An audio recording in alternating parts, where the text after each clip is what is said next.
आजकल तो खैर मंदिर में बेलपत्र मिलना बड़ा कठिन हो गया।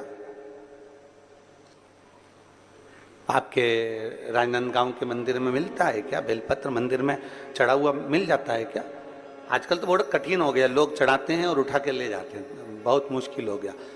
यदि भूलवश भी अगर कोई व्यक्ति मंदिर में बेलपत्र चढ़ा हुआ है और बेलपत्र उसने एकत्रित कर लिया मंदिर के अंदर ही, और मंदिर में बेलपत्र एकत्रित कर कर धागा लिया और उस कच्चे धागे में, उस कच्चे धागे के अंदर अगर उस बेलपत्र की डंडी को पीछे से उसने एक एक साधारण सी गांठ लगाकर उस बेलपत्र की माला को सिद्ध कर लिया, हल्की सी कच्चे सूत की गांठ लगाते लगाते मंदिर की चढ़ी हुई बेलपत्र को, शंकर पर चढ़ी हुई बेलपत्र को, शंकर की चढ़ी हुई बेलपत्र को ही उसने गांठ लगाकर जब माला सिद्ध कर ली और सिद्ध कर कर अगर वही माला भगवान शंकर को अर्पित कर देती है तो कहते हैं कि हमारा फिर पुनर्जन्म होता ही नहीं है। इस संसार सागर से हमारी मुक्ति हो ही जाती है, पुनर्जन्म से हम छूट जाते हैं। जैसे जगत गुरु शंकराचार्य जी कहते हैं पुनरपि जननम पुनरपि मरणम, उस प्रपंच से छुटकारा।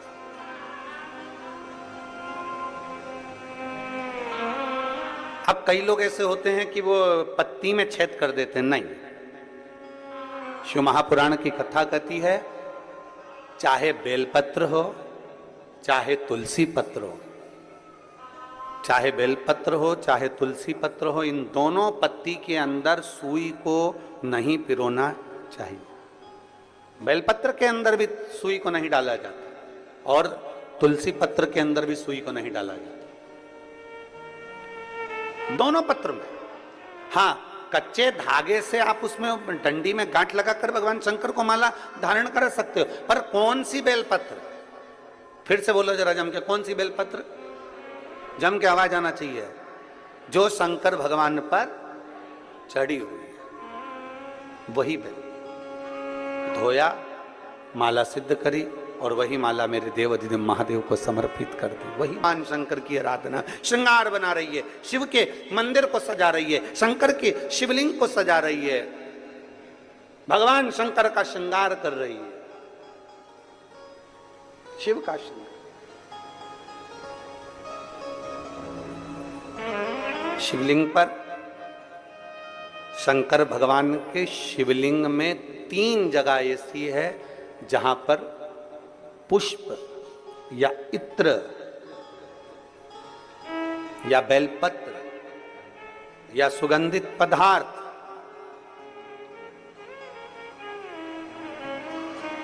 भगवान शंकर को समर्पित करा जाता है तो रोग से निवारण होता जाता है।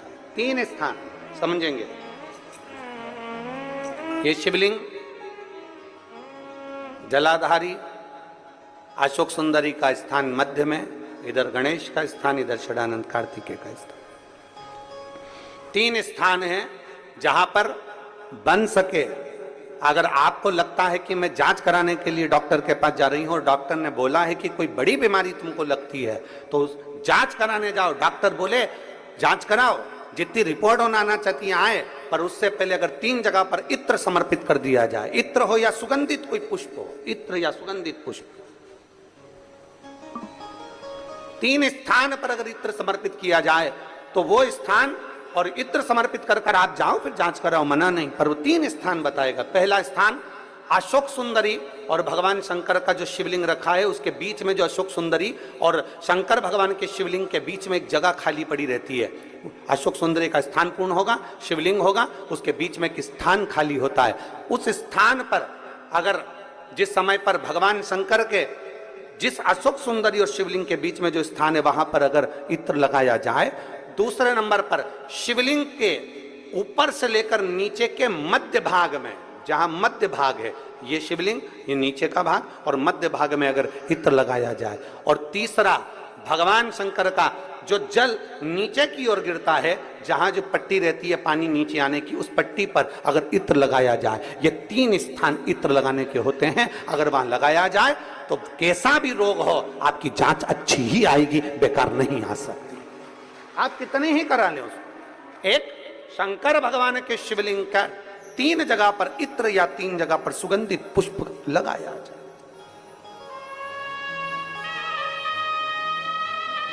अब